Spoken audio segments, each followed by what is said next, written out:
తెలంగాణ రాష్ట్ర ప్రభుత్వం రేవంత్ రెడ్డి గారి ప్రభుత్వం కట్టుబడి ఉంది. మత్స్యకార కుటుంబాల అభివృద్ధి కోసం ఎల్లప్పుడూ మీ ఇంటి సభ్యునిగా పనిచేయడానికే ముఖ్యమంత్రి రేవంత్ రెడ్డి గారు సిద్ధంగా ఉన్నారని ప్రతిపాదన చూపడం జరిగింది. కానీ జాతీయ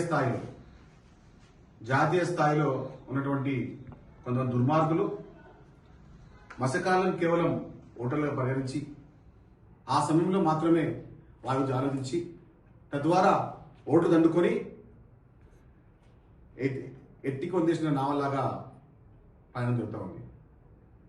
వారికి కళ్ళు తెరిపే ఉద్దేశంతో ఫిబ్రవరి 8వ తేదీన జాతీయ సదస్సు నిర్వహిస్తున్నాం. ముఖ్య ఉద్దేశం ఒకటే, హైదరాబాద్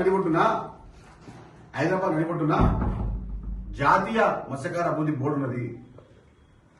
కానీ నిధులు సున్నా, అభివృద్ధి సున్నా.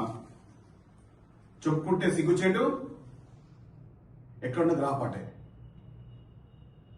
ఎన్సిడిసి ద్వారా ఉన్న నిధుల్ని గత ప్రభుత్వం పంచుకొని దోచుకొని దాచుకొని తిరుగుతుంటే అప్పుడు పట్టించుకొని ఈ ప్రభుత్వం, బీజేపీ ప్రభుత్వం, ఇప్పుడు కొత్తగా కాంగ్రెస్ పార్టీ వచ్చినందుకు తెలంగాణ రాష్ట్రంలో ఎన్సిడిసి ఫండ్ని ఇవ్వడం ఆపేసింది.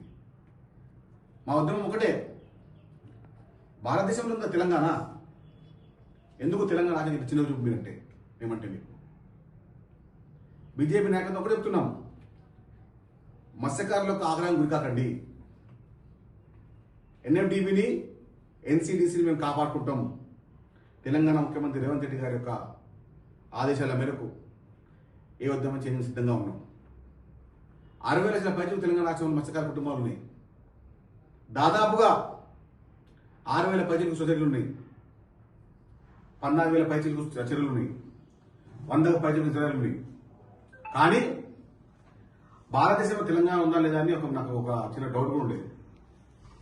దానికి దేశంలోనే ఎన్సిడిసి ఫండ్స్, అదేవిధంగా ఎన్ఎఫ్డిబిని నిర్వహణ చేయడమే. మా హక్కులను మేము కాపాడుకుంటాం, మా ఆస్తులను రక్షించుకుంటాం. మా హక్కు జన్మతా మత్స్యకారులం. మా కుటుంబాలన్నీ తెలంగాణ రాష్ట్రంలో, తెలంగాణ ప్రతి గడపన ప్రతి ఊరిన మత్స్యకార కుటుంబాలు ఉన్నాయి.